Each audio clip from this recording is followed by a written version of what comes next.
Ça veut dire quoi? Ça veut dire quand même un truc qui est extrêmement intéressant. Ça veut dire que ça nous permettait de vivre au-dessus de nos moyens. On vendait à ces pays la sécurité juridique.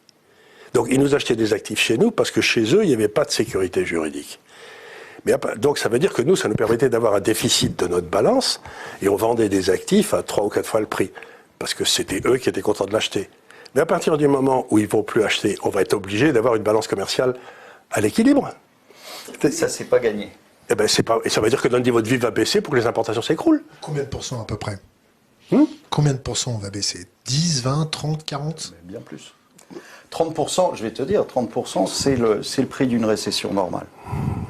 Sur les marchés, 30%, c'est le prix d'une récession normale. Vous avez d'accord. Là, tu n'es pas dans ce cas-là. Le marché baissier, vous avez le marché baissier qui est fait, ce que j'appelle le gentil ours brun, qui fait moins 20%, et puis c'est la pause qui rafraîchit, quoi.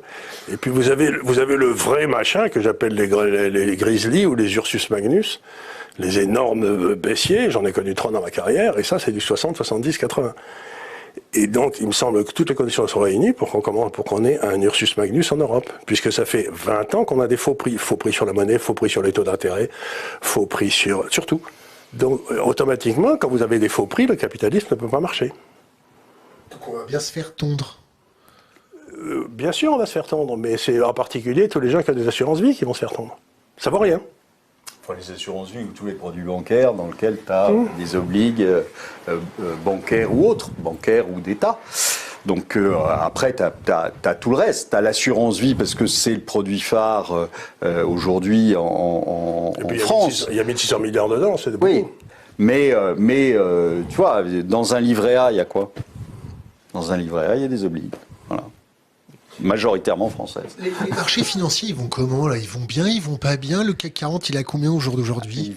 Ils vont très bien, les marchés financiers. Puisque le bilan des banques centrales, quand tu regardes, malgré leurs annonces en disant on va arrêter d'imprimer, etc.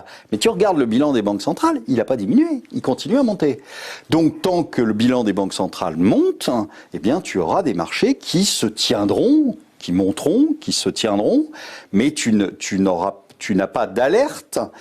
Tu auras, et c'est pour ça que moi je maintiens mes prévisions là-dessus, je dis, dans 3 mois, les banques centrales, parce que à ce moment-là, les marchés commenceront probablement à jouer le fait qu'on est en récession, ils seront aperçus qu'on est en récession.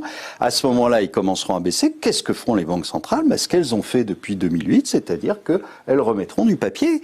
Et puis, peu importe l'inflation. Mais si le prix du pétrole passe de 100 à 200 pendant qu'elles font ça, on est cuit. Oui, mais elles le font quand même. C'est-à-dire qu'en fait, je pense qu'aujourd'hui, tu n'as pas de rétropédalage possible. C'est-à-dire, c'est de la cavalerie. Tu ne peux pas aujourd'hui, la Banque centrale, qu'est-ce qui va se passer? Là aujourd'hui, on est quand même monté, on est à 3,25 sur les taux italiens. Bon, sur le 10 ans italien, on doit être autour de 3,25. 3,25 sur le taux italien. Mais c'est insupportable quand tu as 180% de dette. Ça n'est pas possible. Et ça n'est pas possible sur la Grèce, ça n'est pas possible sur le Portugal, ça n'est pas possible sur la France. Tu ne peux pas te permettre, avec l'endettement qu'on a et ce qui va venir, c'est-à-dire il faut rouler les positions. Il faut expliquer quelque chose là, que les gens ne comprennent pas. Bon, vous avez le taux de croissance du PIB créé par le secteur privé. Allez, produit intérieur brut. Mais enfin, en principe, ceux qui payent les impôts, c'est pas l'État, c'est le secteur privé. Donc, ça fait à peu près 15 ans que l'Italie n'a pas... Oui, personne d'autre n'a payé les impôts que les gars du secteur privé, parce que l'État ne va pas se mettre des impôts sur lui-même. Les fonctionnaires payent des impôts. Hein. Les fonctionnaires payent des impôts, mais c'est nous qui les payons avec ce qu'on leur paye comme un truc pour le secteur privé. C'est moi qui paye les impôts des fonctionnaires. C'est pas les fonctionnaires qui les payent, c'est moi. Donc, c'est un truc qu'il faut savoir aussi. Bon, mais le secteur privé en Italie n'a jamais cru maintenant en nominal de plus de 2% par an depuis 20 ans. Les taux d'intérêt sont à 3,5. Donc, ça s'appelle une trappe à dette. C'est-à-dire que la richesse qu'on crée monte de 2% par an et la dépense monte de 3,5% par an. C'est une différence d'exponentielle. On saute. Ça n'est pas possible autrement. On saute ou on s'appauvrit? Oui, mais à ce moment-là, on s'appauvrit encore. Les Italiens, ils peuvent payer peut-être 3,5 parce qu'une grosse partie de leur dette est détruite par les Italiens eux-mêmes. Tandis que nous, 50 à 60% de notre net est détenu par le Qatar, par la Hollande, etc. Donc, si nous, on paye les taux d'intérêt à 3,5%, ça veut dire que notre niveau de vie, ça va baisser d'1% par an, d'1,5% par an, mais mécaniquement, c'est pas possible autrement. Donc, ça veut dire que tous les gars qui sont capables de travailler iront bosser dans la City à Londres, ou partiront en Asie, etc. Donc, on va se retrouver avec que les retraités en France. Et toute la génération de mai 68 va se retrouver avec une retraite très triste. Le pire, c'est que Charles vient de faire la démonstration sur un pays qui est endetté à 100%. Quand tu es endetté à 160 et que tu as des taux à 3,5, ça fait 5 qu'il faut sortir tous les ans. C'est pas possible. C'est pas possible. Alors, qu'est-ce que ça veut dire? Qu'est-ce qu'on est en train de dire? On est en train de dire quelque chose de très intéressant. C'est que cette construction imbécile de l'euro, elle a commencé par faire sauter toute l'économie du Sud. Hein. Bon, ça a ruiné l'économie du Sud. Deuxièmement, ça fait sauter toutes nos banques. L'indice des banques, c'était 4 ou 5 ans après. L'indice des banques qui était à 500, allez, en 2007, il est à 90 aujourd'hui. Pendant que les banques suédoises sont à 700, qui sont pas dans l'euro.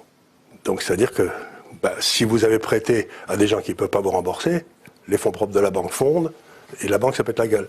Mais la dernière étape de la ruine de l'Europe, c'est que maintenant, ce que cherchent à faire les Européens, c'est à ruiner les rentiers, c'est-à-dire tous ceux qui prennent leur retraite. De 1945 à 2012, la Bundesbank payait entre 4 et 5% d'intérêt réel sur les obligations allemandes. C'était pas difficile d'avoir des retraites capitalisées.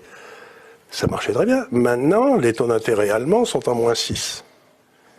C'est-à-dire qu'en 10 ans, toute la classe à la retraite en Allemagne va être lessivée. C'est ce qui s'est passé dans les années 30, quand il y a eu l'hyperinflation. Donc l'euro aura détruit d'abord l'économie du Sud, ensuite notre système bancaire, et enfin tous nos systèmes de retraite. Et c'est quand ça va arriver au système de retraite que ces crétins arrêteront peut-être de voter Macron. Parce qu'ils ont tous voté Macron comme un seul homme. Hein.